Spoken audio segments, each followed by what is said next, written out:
I woke up to the sound of my bedroom door slowly creaking open. My body locked up instantly, my breath catching in my throat as I stared at the sliver of darkness widening in front of me.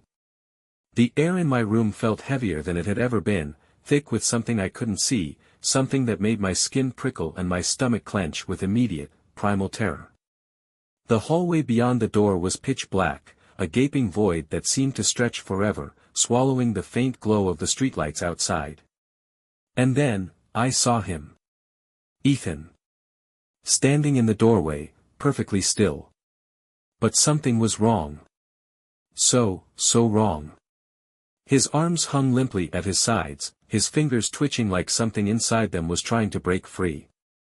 His head was tilted just slightly, like he was listening for something I couldn't hear, and his breathing, if you could even call it that, was shallow and uneven, as if he were only imitating the sound of lungs pulling in air. But worst of all were his eyes. Wide. Too wide. And staring past me, over my shoulder, at something behind me. Now let me start this story from the beginning. I don't know if I should be posting this, but I need to get it off my chest. Maybe I'm overreacting, maybe it's just my imagination, but something is seriously wrong with my new apartment. It started with an amazing deal, too amazing. I'm a college student. Which means I'm broke. Like, ramen noodles 5 nights a week broke. So when I found a 2-bedroom apartment near campus for only $300 a month, I jumped on it. The ad said the current tenant was looking for a roommate, immediately, and was willing to cover most of the rent. I just had to pay the $300. I should have known something was off. The place wasn't bad. A little old, but clean, fully furnished, and way nicer than I expected. The only weird part. My new roommate, Ethan. Ethan was different. I met him when I came to check out the place. He was pale, almost sickly, with dark circles under his eyes and a too thin frame, like he hadn't eaten in weeks. His handshake was ice cold.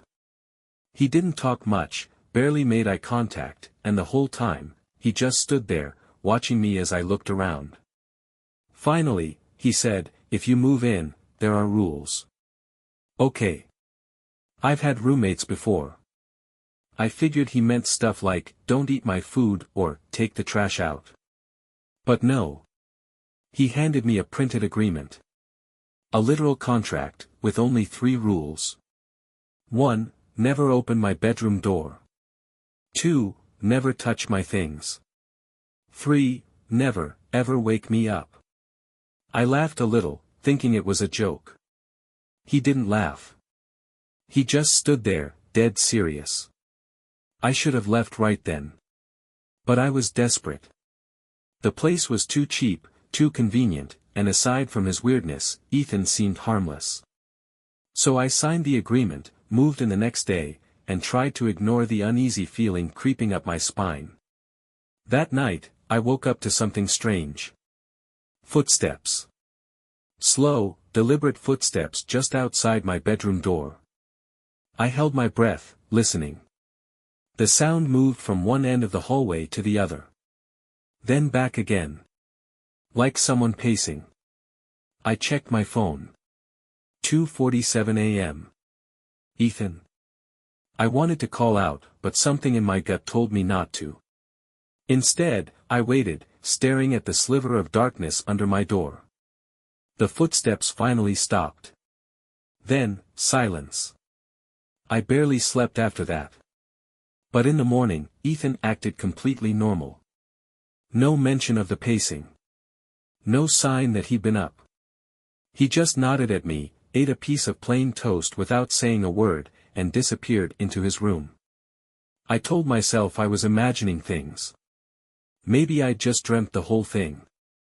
But then, last night, something else happened. I locked my bedroom door before bed, double-checked it like a paranoid idiot. But when I woke up this morning, it was open. Just a crack. And I swear to God, Ethan was standing in the hallway, facing away from me, completely still. I didn't say a word. I just stayed in bed, staring at his unmoving silhouette through the gap. After a few seconds, he walked away. Slowly. Back into his room. The door clicked shut behind him. I don't know what the hell I just signed up for, but I think I made a mistake. Alright, so I wasn't going to post again. I was ready to convince myself that this was all just stress, lack of sleep, maybe some weird sleepwalking on Ethan's part. But after last night, I can't ignore it anymore. Something is seriously wrong with my roommate. For the past few nights, I've been hearing whispers coming from Ethan's room. At first, I thought he was just talking in his sleep, but it doesn't sound like normal sleep mumbling. It's low, rhythmic, like a conversation. Except he's the only one in there. I pressed my ear against the door last night, trying to make out the words, and for a second, I swear to God I heard a second voice. A deep, distorted murmur responding to him. But the second I knocked on the door, everything went dead silent. No movement. No shifting. Just, nothing. Then, after a long pause, Ethan finally spoke. Not angrily. Not surprised. Just calm. He said, "Go back to bed, David." It's not just the whispers. It's the way Ethan moves. I've caught him standing in the hallway a couple of times now, always late at night, always facing away from me, completely still. Like he's listening for something. The creepiest part. Sometimes, I don't hear him walk away. I'll blink, and he's just gone. And don't even get me started on his reflection. I saw him in the bathroom mirror yesterday, and for a split second, I could have sworn his mouth was moving, but when I turned around, he was just standing there, brushing his teeth, totally silent. I laughed it off, but he just looked at me in the mirror and said, "You're imagining things." I keep telling myself to just leave. Pack up my shit, get the hell out, and eat the cost of breaking the lease. But every time I think about it, something stops me. I feel heavy, like my body refuses to move, like the apartment wants me to stay. I haven't slept in 2 days, and my head is pounding. This morning, I found a note on my desk, scribbled in my own handwriting. It just said, "Don't listen to him." But I don't remember writing it. I don't know what's happening to me. Maybe I'm losing my mind. Maybe Ethan's messing with me, playing some kind of long, twisted prank. But if that's the case, why does he never laugh? I don't know why I did it, or why my curiosity overpowered the deep, unsettling fear that had been gnawing at me since the moment I first stepped foot in this apartment. Maybe it was the oppressive silence of the place, the way the air always felt too heavy, like it was pressing down on me, suffocating me just enough to make me question whether I was imagining things. Maybe it was the way Ethan moved, or rather, didn't move, the way he existed in this space like a shadow, passing through the hallways without sound, disappearing into his room without so much as a creak of the floorboards. Or maybe, just maybe, it was the way that door stood there every single day, closed, as if whatever was behind it was something that should never be disturbed. I told myself I would just take a quick look, just a glance, just enough to put my mind at ease. But from the moment my fingers brushed against the cold brass of the doorknob, I knew, deep down, in the part of me that still believed in nightmares, that I was making a mistake. The door swung open almost too easily, as if it had been waiting for me, as if it had known all along that I would eventually give in. The first thing that struck me was the sheer emptiness of the space beyond it, a hollow, suffocating void that was utterly devoid of life. There was no bed, no dresser, no clothing strewn carelessly across the floor as I had expected, nothing to suggest that this was, in fact, the room of a living, breathing person. The only thing that occupied the space was a single wooden chair, placed dead center, facing the window, as if someone, or something, had been sitting there for a very long time, staring out into nothing. The air smelled damp and rotten, like wood that had been left to decay in the dark, untouched for years. My breath caught in my throat as I stepped forward, my shoes pressing into a thick layer of dust that coated the wooden floorboards. But as I took another step, something made me freeze in place, my blood running cold in an instant. The dust, thick, undisturbed, covering every inch of the floor, had only one set of footprints. Mine. A sickening realization settled over me like a suffocating fog, wrapping its icy fingers around my throat, tightening with every heartbeat. If Ethan had truly been living in this apartment, if he had been sleeping in this room, if he had ever even set foot in here at all, then where were his footprints? Where were the marks of movement, the indentations of a bed, the subtle signs that a human being had existed in this space? My eyes darted back to the chair, the only object in the room, the only thing that had any presence at all, and suddenly, I became aware of something I had not noticed before. The walls, lined with deep, jagged scratches, as if someone, or something, had been clawing at them. But as I stood there, staring, trying to comprehend the impossible, I saw something far worse. The walls were not just scratched. They were moving.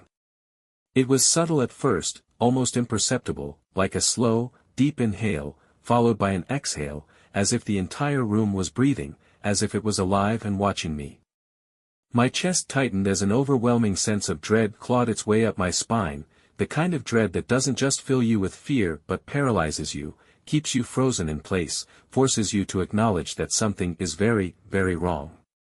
And then I heard it. A sound that should not have been possible, a voice that did not belong to me, or to Ethan, or to anything human at all. A whisper, slithering through the room like a breath of icy wind, curling into my ears, coiling around my thoughts like a serpent. You shouldn't be here. Every nerve in my body screamed at me to run, to get out, to leave and never come back, but before I could even move, I became aware of another presence in the room, something behind me. The air shifted, thickened, grew unbearably cold, and for the first time in my life, I felt what could only be described as pure, unfiltered terror. The kind that turns your blood to ice, that slows your heartbeat to a crawl, that forces you to accept, in that one unbearable moment, that you are not alone.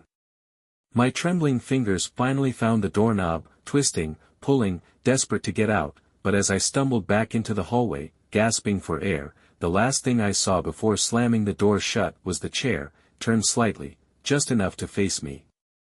I barely remember getting back to my room, barely remember throwing myself onto my bed, clutching the sheets like they could protect me from whatever I had just disturbed. The power had come back on at some point, my phone was plugged into the charger as if nothing had happened, as if the entire experience had been some kind of fever dream.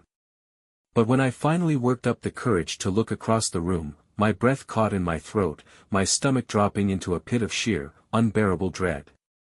Because sitting against the far wall, in the exact same position, facing my bed with unwavering stillness, was the chair. The same chair.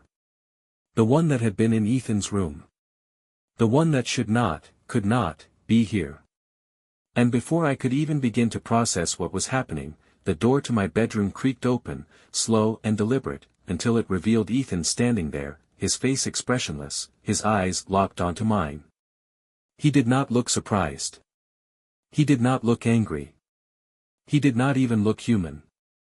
He simply tilted his head slightly, studying me like I was something less than him, like I was the intruder, the trespasser, the thing that should not be here. And then, in a voice so calm, so quiet, so cold, he asked the question I had been dreading from the moment I first opened that door. Did you go into my room? I tried to speak, tried to force the word "no" from my lips, but something had locked inside of me, something had wrapped itself around my lungs, squeezing, preventing me from forming a single sound. Ethan took a slow step forward, his eyes never leaving mine, his presence unnatural, wrong, something that shouldn't be standing in my doorway. And then, with that same quiet, almost gentle voice, he said the words that have been echoing in my head ever since. Don't break any more rules, David. And then he turned, walked back into his room, and closed the door behind him. But now, I know the truth. Ethan doesn't sleep. Ethan doesn't live here. Ethan isn't my roommate. I don't know what he is. But I think he's waiting for me to break another rule. I have tried, with everything in me, to convince myself that I am simply overreacting, that my mind is playing tricks on me, that my exhaustion and stress are manifesting in hallucinations and irrational paranoia. I have told myself, over and over again, that there must be some logical explanation for all of this, that I am just not sleeping well, that I am letting fear cloud my judgment. But when you start to doubt the very fabric of reality itself, when the things you see, the things you know you see, are so wrong that they defy any rational explanation, it becomes impossible to keep lying to yourself. Because what happened last night wasn't just strange or unnerving. It was something else entirely. It was something that made me understand, beyond a shadow of a doubt, that I am not safe here. I have been avoiding Ethan as much as possible, trying to keep my head down, following his rules with a newfound sense of dread that tightens around my chest every time I so much as hear his footsteps. But even though I have been careful, even though I have not broken any more rules, things are getting worse. It started subtly, in ways that were easy to dismiss at first, the feeling of being watched when I was alone in my room, the faintest creak of floorboards in the hallway when I knew Ethan was in his room, the way my reflection in the bathroom mirror seemed just slightly off whenever I caught a glimpse of it out of the corner of my eye. But then, 2 nights ago, something changed. Something shifted. And now, I can't ignore it anymore. I had gone into the bathroom to wash my face, hoping that the cold water would help snap me out of the overwhelming exhaustion that had settled into my bones like a sickness. As I stood there, rubbing my face dry with a towel, I glanced up at the mirror, not really paying attention, just moving through the motions of my nightly routine. But the second my eyes met my own reflection, my entire body froze. Because for a split second, just long enough for my mind to register that something was horribly, impossibly wrong, I saw something that I should not have seen. My reflection, standing exactly as I was, staring back at me with the same tired, hollow-eyed expression, did not blink when I did. The movement was just a fraction of a second off, just enough of a delay for my brain to recognize it, just enough to send a cold, visceral dread crawling up my spine. And then, before I could react, before I could even convince myself that I had imagined it, its mouth moved. The whisper was so soft that at first, I thought it was in my head, just an intrusive thought slipping through the cracks of my own fear. But no. It was real. The lips of my reflection moved independently from mine, forming words that I could barely hear, words that did not belong to me, words that sent a shock of pure, undiluted terror through every nerve in my body. You don't belong here.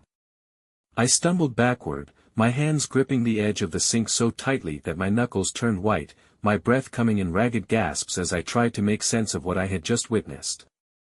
But when I looked up again, my reflection was normal. Just me. Pale, trembling, wide-eyed, but normal. Except, I hadn't heard the whisper with my ears. I had felt it inside my head. I didn't sleep that night. Every time I closed my eyes, I saw my reflection's mouth moving on its own, whispering things I could not hear, things I did not want to hear.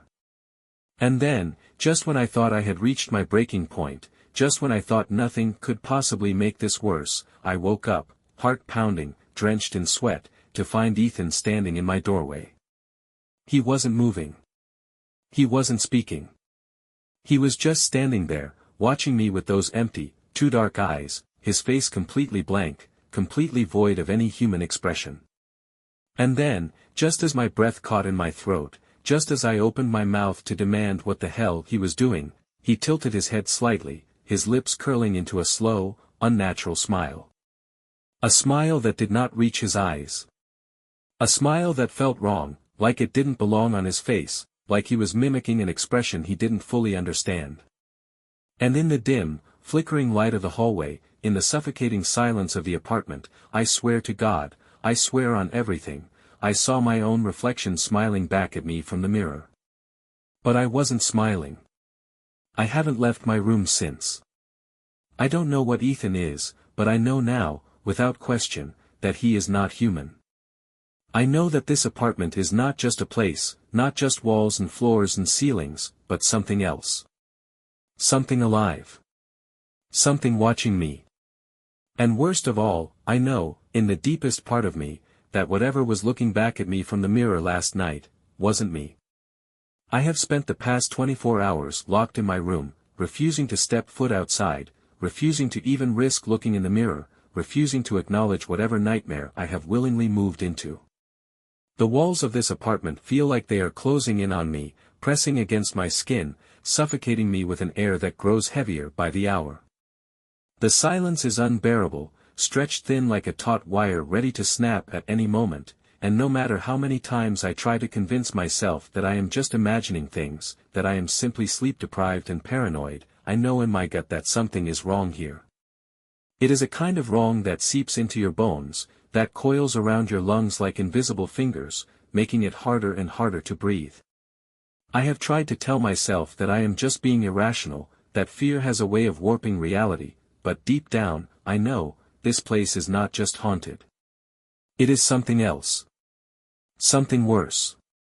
Despite my growing dread, I forced myself to do something I had been putting off for far too long.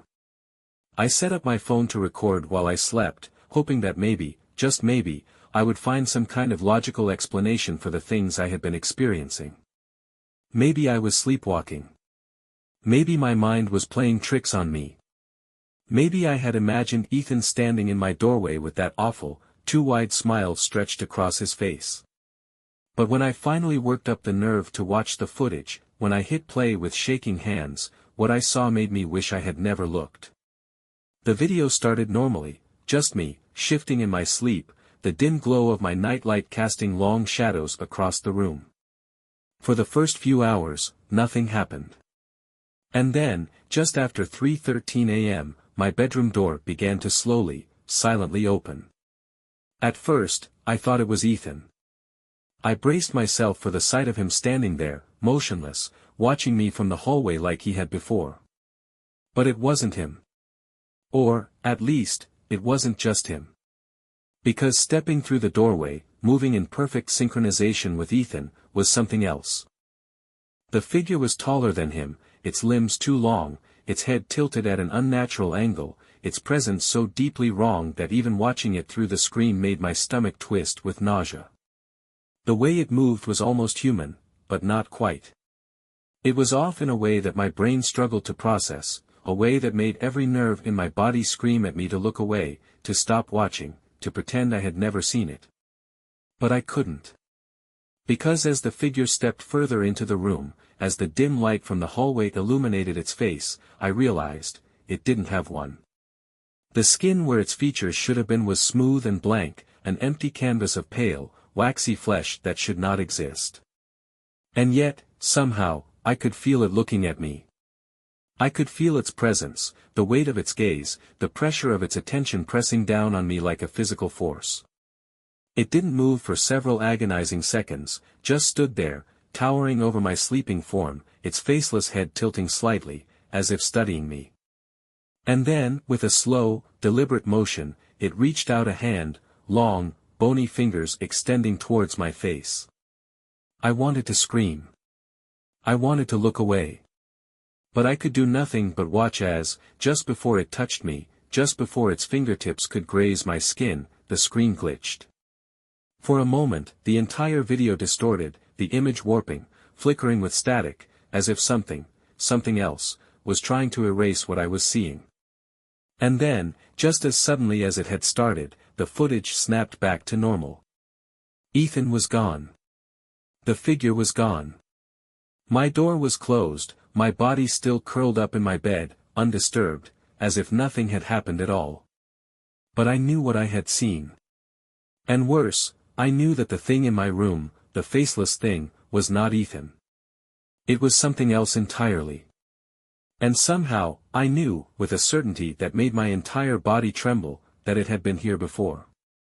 It had been watching me long before I ever started to notice. I don't know what to do anymore. I don't know how to escape this, how to stop whatever is happening before it is too late. But one thing has become horribly, sickeningly clear. This apartment does not have 2 roommates. It has 3. And the third one does not belong in this world.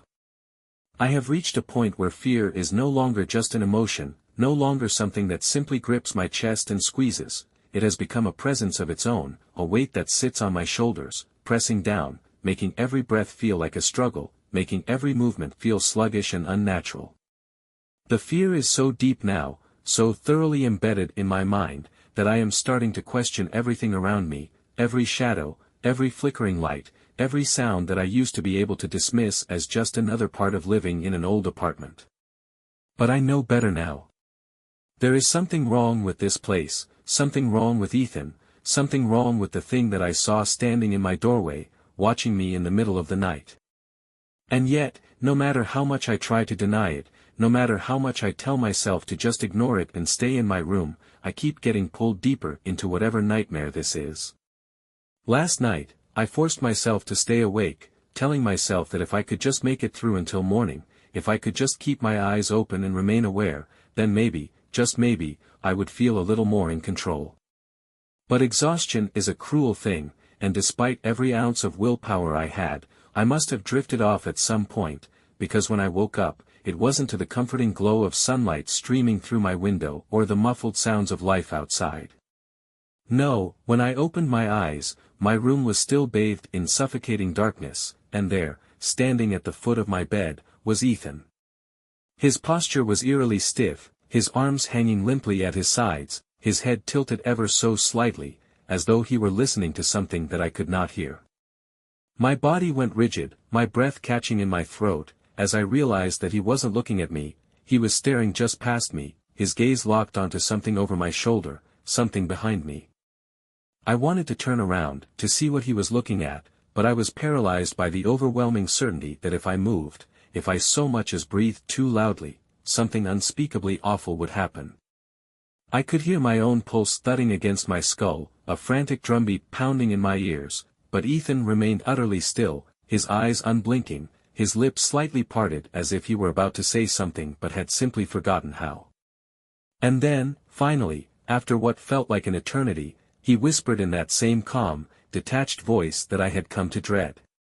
"You need to stop waking me up." The words sent an immediate chill down my spine, not just because of what he had said, but because of how he had said it, like he wasn't actually speaking to me. Like he was speaking to something else, something that neither of us could see. The air in my room shifted, growing impossibly heavy, pressing down on me like invisible hands forcing me deeper into my mattress. The walls themselves seemed to pulse, almost like they were breathing, and a deep, bone-rattling vibration began humming through the floorboards, a sound that was low and unnatural, like something massive stirring beneath the apartment. And then, just as suddenly as it had begun, everything stopped. The room went still, the air lightened, and Ethan simply turned around and walked out, as if nothing had happened at all, as if he had not just stood there, staring at something that wasn't there, warning me about something I didn't understand. His door clicked shut behind him, and for the rest of the night, I lay there, frozen, too afraid to move, too afraid to close my eyes, too afraid to acknowledge that I had heard something else in the dark. I don't know what Ethan is, or why he insists on these rules, but I do know one thing now with absolute certainty: he does not sleep, not in the way that humans do, not in the way that makes sense. And whatever happens when he does sleep, whatever force takes hold of this apartment when his door is shut, when the air grows heavy and the walls begin to breathe, I was never meant to witness it. I was never meant to wake him up.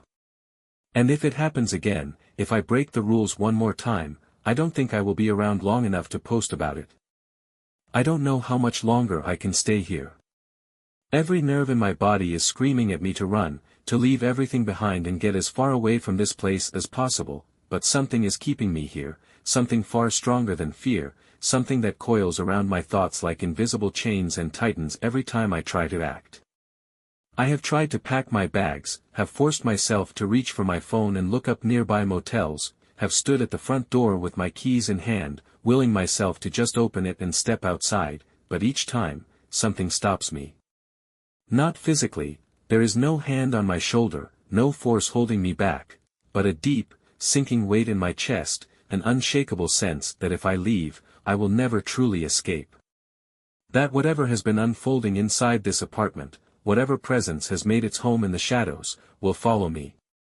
And if that is true, if this thing is not bound to these walls but to me, then I don't know what to do. Ethan is no longer Ethan. Or maybe he never was, and I am only just now seeing the truth. There was a time, only days ago, when I thought of him as strange, yes, unsettling in his cold detachment, but still fundamentally human. But now, every time I look at him, every time I hear his voice, something inside of me recoils, whispering that I am wrong. It is in the way he moves, in the way his footsteps sound slightly delayed, like an echo of themselves. It is in the way his shadow bends at unnatural angles, stretching too far along the walls even when the light source does not change. It is in his voice, in the way it sometimes carries a strange distortion beneath it, a layered hum, as if more than one voice is speaking at the same time. But the worst of it, the thing that has made my skin crawl, the thing that has shaken me so deeply that I am afraid to look him in the eyes anymore, is that he is starting to forget how to act human. Last night, I watched him for hours. I sat on the couch, pretending to read, my body stiff with tension, my eyes flicking up every few minutes to see what he was doing. He did nothing. He sat there, completely still, his hands resting on his knees, his gaze fixed on the blank television screen. He did not move, did not blink, did not even breathe in a way that I could see. I held my breath, waiting for some sign of normalcy, some small indication that I was imagining things, but the longer I watched, the worse it got. His posture did not shift, not even slightly, his fingers remained perfectly still, and his eyes, God, his eyes, never wavered from the empty screen. It was as if he had simply turned off, as if whatever force was puppeteering him had stepped away for a moment, leaving him as nothing more than an empty shell. And then, just when I thought it couldn't get worse, just when I started to convince myself that maybe he was just deeply lost in thought, he did something that nearly made me scream. He grinned. Not suddenly, not all at once, but slowly, painfully slowly, his lips stretching too wide, his teeth bared in a grotesque imitation of a smile. And then, without moving his head, without turning to look at me, he spoke. His voice was wrong, deeper than before, layered with that awful, inhuman distortion, and as he spoke, his lips moved too deliberately, as if he were mimicking speech rather than speaking naturally. He said, "You've been watching me all night." My body went cold, my pulse hammering so loudly in my ears that for a moment, I thought I might pass out. I hadn't made a sound. I hadn't shifted. I hadn't done anything to indicate that I had been observing him. But he had known. And worse than that, I don't think he cared. I don't think Ethan sleeps. I don't think Ethan eats. I don't think Ethan exists in the way I originally believed. And whatever is wearing his skin, whatever thing is watching me with those empty, too dark eyes, is starting to notice that I am beginning to understand. I can feel it, the shift in the air, the change in the way he looks at me, like he is waiting for something, like he is waiting for me to figure it out completely. And once I do, once there is no more doubt left in my mind, I am terrified of what will happen next. I have reached a point where denial is no longer an option, where pretending that any of this is normal, that any of this makes sense, is as absurd as trying to convince myself that I am not in danger. The truth has been staring me in the face for days now, wrapping itself around me like a slow, constricting force, pressing in from all sides, suffocating me without ever touching me. I have tried to rationalize what I have seen, have tried to convince myself that I am simply losing my mind, that sleep deprivation has made me paranoid, that the cracks forming in my reality are nothing more than the result of stress and isolation. But none of that explains what I found today. None of that explains the videotape. I don't know why I opened his door again. Maybe I was desperate, maybe I had finally lost whatever shred of self-preservation had been keeping me tethered to my own safety, maybe I knew that it didn't matter anymore, that the thing wearing Ethan's face already knew that I was too far gone to ignore it. But something inside me whispered that the answers were behind that door, that whatever was happening to me, whatever had been happening long before I moved in, was waiting in that room. And when I stepped inside, the chair was still there, sitting in that perfect, undisturbed circle, but this time, there was something else. A small, dust-covered VHS tape, placed carefully on the seat, as if it had been left there for me, as if someone, or something, had known I would come looking for it. I don't own a VCR, but the apartment came fully furnished, and shoved into the bottom cabinet of the entertainment center, covered in a thick layer of dust, was an old, bulky television with a built-in tape player. My hands were shaking so badly that I almost dropped the tape as I slid it in, my breath shallow, my heart pounding so violently against my ribs that I could feel it in my throat. The screen flickered to life, static filling the room for a brief moment before an image emerged, grainy, distorted, but unmistakably real. The video showed a young man, sitting on the same chair, staring directly into the camera. His face was hollow, his eyes dark with exhaustion, his expression one of quiet, resigned terror. And then, after a long, trembling breath, he spoke. "If you're watching this, then you're already part of the deal." The blood in my veins turned to ice. The voice, the face, it was Ethan. But not the Ethan I knew. This Ethan looked human, this Ethan looked afraid, this Ethan looked like someone who understood exactly what was happening to him. He went on to explain, his words slow, measured, laced with something that sounded like deep, aching regret. He had lived here before me, had taken the same offer, had been given the same rules. And just like me, he had broken them. And just like me, he had started to see things he wasn't supposed to see. But the worst part, the part that made my stomach twist into a knot so tight I could barely breathe, was what he said next. "Ethan isn't real. There was never an Ethan. There was only the agreement. And now it's your turn." I turned off the television so fast that the screen cracked, a jagged line splitting across the glass like the final, irreversible fracture in my reality. I sat there, shaking, staring at the dark reflection of my own horrified face, trying to understand what this meant, trying to process the implications of what I had just seen. But deep down, I already knew. The thing I have been living with, the thing wearing Ethan's skin, the thing that moves too quietly, smiles too widely, breathes in ways that don't make sense, was never Ethan at all. It is something else entirely. Something that was here before me. Something that needed me to take the deal. And now, I am starting to realize the most horrifying truth of all. The agreement was never about his rules. It was about mine.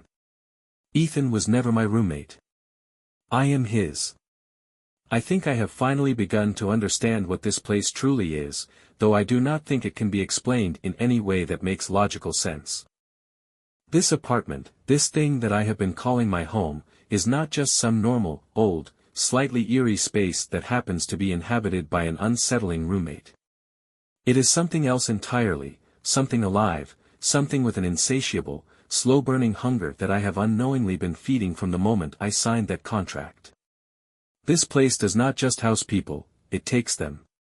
It lures them in, offering them things they cannot refuse, binding them with rules that do not protect them but rather trap them, conditioning them to follow commands without question, to adhere to restrictions without ever understanding why.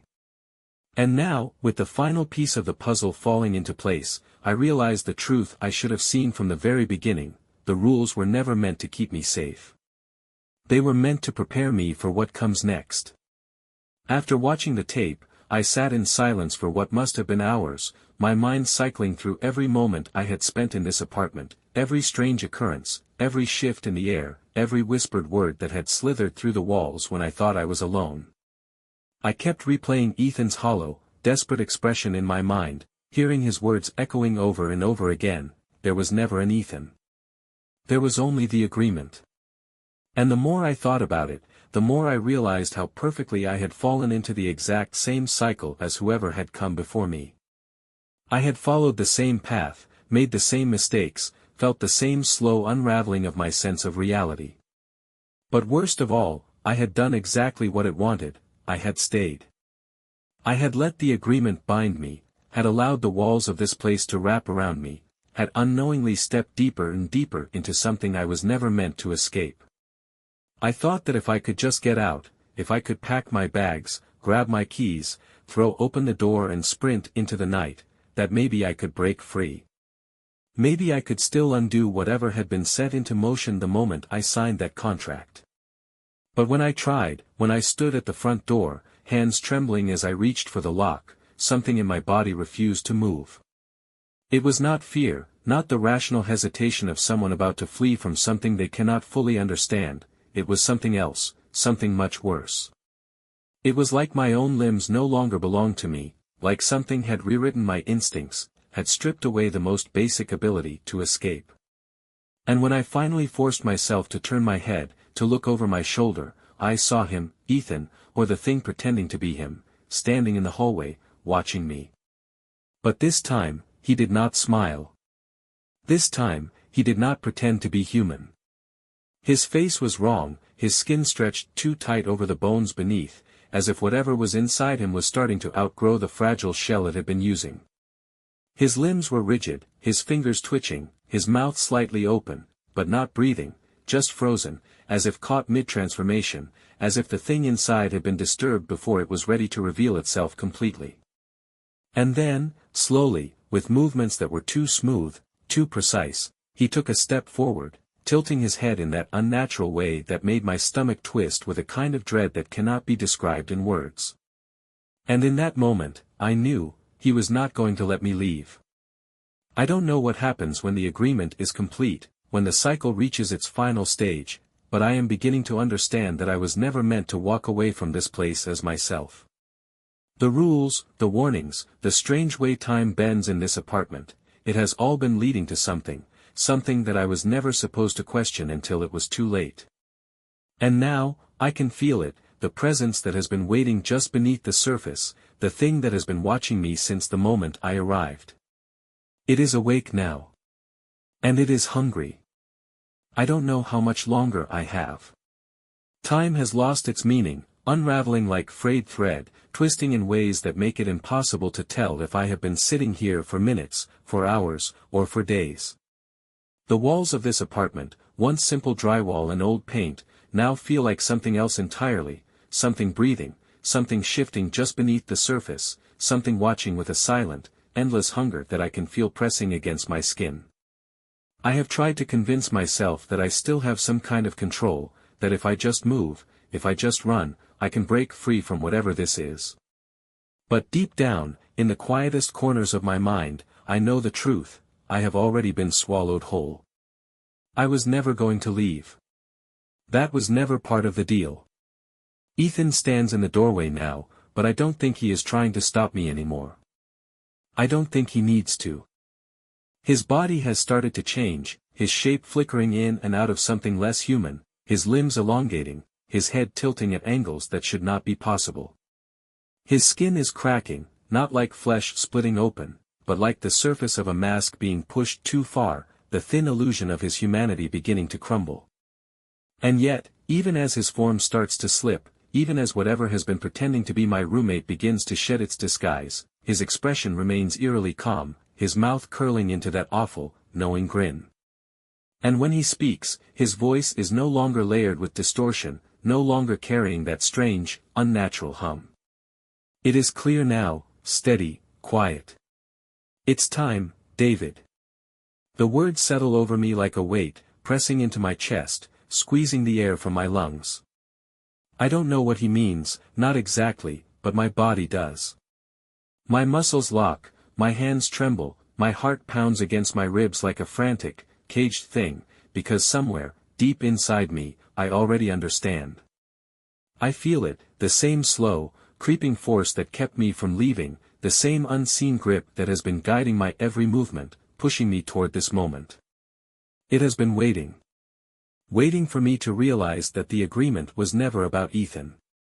Waiting for me to accept what I have known all along. Waiting for me to understand that this apartment does not let anyone leave. Not truly. It only replaces them. The last thought I have before everything goes dark is not a scream, not a final desperate plea, but a slow, sinking realization, a memory, not my own, but something left behind, something from whoever was here before me.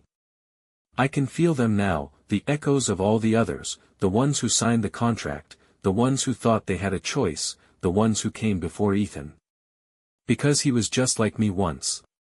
He was just another tenant, just another fool, trapped in this place, until something else put on his skin and wore his name like a suit. And now, it's my turn. I don't know if I will be the last, or if someone new will come after me, lured in by the same impossibly cheap rent, drawn in by an offer that is too good to refuse. But if you are reading this, if you ever come across a listing for an apartment that sounds too perfect, if you ever find yourself standing in front of a door with a contract in your hands and a smiling stranger offering you 3 simple rules, don't sign. Don't step inside. Don't become me. Because the next time you see a listing that says, roommate needed, cheap rent, simple rules, just know, I will be the one waiting for you. Thank you for watching the video to the end. Don't forget to subscribe to the channel so you don't miss new videos. Also, leave your comments and criticisms on this video.